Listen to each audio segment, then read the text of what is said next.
When I was writing this book, I was always telling myself if I ever got published and I did a reading, I would not subject people to me standing in front of them and reading from like half of my book while everyone like pretends not to nod off.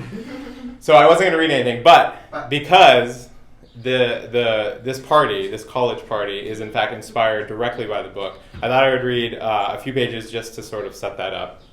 Yay. So this is a... Are those books for purchase? These books,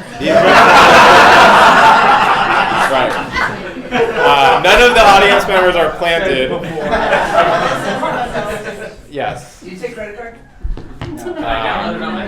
We'll figure out an arrangement.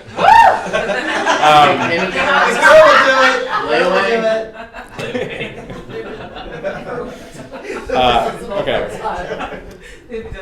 So this scene, there are three main characters. For those of you who haven't read the book, and I know who you are. This is Hallie, who's an aspiring singer-songwriter. Ian, who's a closeted athlete. And I'm drinking one of him. Right. And we're all drinking one of him. And Casey, who's a football star, who's sort of figuring out there's more to the world. If you need to know more about the characters, the bar will help you out with that. And then tomorrow you can start reading the book. So this scene is a beginning of one of Ian's, told from Ian's perspective. Scene: interior, house, night. Every room is filled wall to wall with students drinking, talking, and dancing. Loud hip-hop music spills into the yard and street. Ian presses through the crowd by himself, his eyes darting around as if he's looking for someone. I'd been at the party an hour and I hadn't seen him, but it was early, I told myself. People were still arriving. I pushed through the kitchen toward the backyard.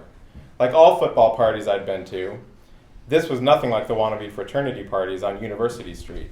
From what I'd witnessed, the whole point of those gatherings was to concoct new methods for white guys to consume perilous amounts of alcohol, usually via methods that combined ghastly punch, coils of plastic tubing, headstands, absinthe-laced jello, hastily carved ice chutes, partial nudity, and games with cards or coins or ping pong balls. The objective was to drink, and on a good night maybe fuck if someone else had been drinking enough too. Yeah, money. Yeah. Somebody had goals for the night. The premise of a football party was fundamentally different. The atmosphere was more subdued. There were close to equal parts white and black athletes, plus another third Hispanic and Samoan. The kind of turnout most campus minority groups could only dream of. They drank and listened to music. A few of them smoked. Most of them were trying to get laid, an activity they pursued free of the unbecoming urgency of the hopeless. They were the kings of campus, and they knew it. I saw him by the back door. He was standing with a girl on the landing atop the basement stairs. His hair was cut to a length that called for little fuss, and he'd obliged that fact modestly by working in only enough gel to pat down the sides and brush the front off his forehead. Pausing on the landing would have been awkward, so I turned toward the door with plans to do a quick circuit around the backyard and then return to what? I hadn't a clue.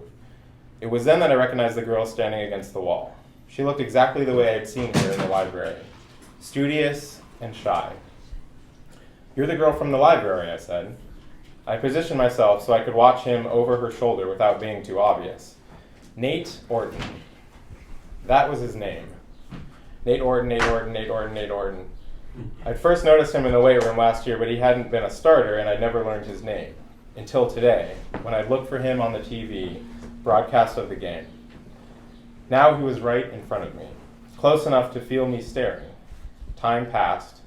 I talked forever to the library girl. More time passed, and he never looked in my direction, not once. He just stood there talking to this tall volleyball girl, seeming neither bored by her nor eager to take advantage of her obvious interest in him. He never touched her, not once. I definitely noticed that. Maybe he had a girlfriend somewhere, or maybe. Eye contact would have gone a long way. I really could have used a little eye contact. He was close enough to feel me staring, and I pleaded with my eyes for him to turn around and give me just one look. My hope swelled as he parted ways with the tall volleyball girl and angled toward us. I would have been close enough to see the color of his eyes had he not kept them pointed at his shoes. The last I saw of him that night was a view from behind as he disappeared into the kitchen, with his slightly tapered back and wide shoulders humbly concealed within faded blue t-shirt and his low-cut jeans hanging loosely from his hips, their bottoms collected in frayed bunches around the heels of his shoes. The library girl's name was Hallie, and I found myself a little drawn into her helpless flirtations. I liked her and I told her so, and in retrospect, I probably should have been more aware that I was misleading her. And I introduced her to Case. This may appear to have been a ploy on my part. It was a ploy, but not the obvious one. There was part of me that felt duty-bound to suggest to Case that he could do better than Krista. The less noble, more accurate reason was that I wanted Case to see me with Hallie. I wanted him to see the way she was looking at me, and let him believe from that what he may. In any case, the first time the three of us found ourselves standing in a small triangle braced against the crowd, we each held in our heads a different idea of what was really happening between us, and we were all wrong. Yeah.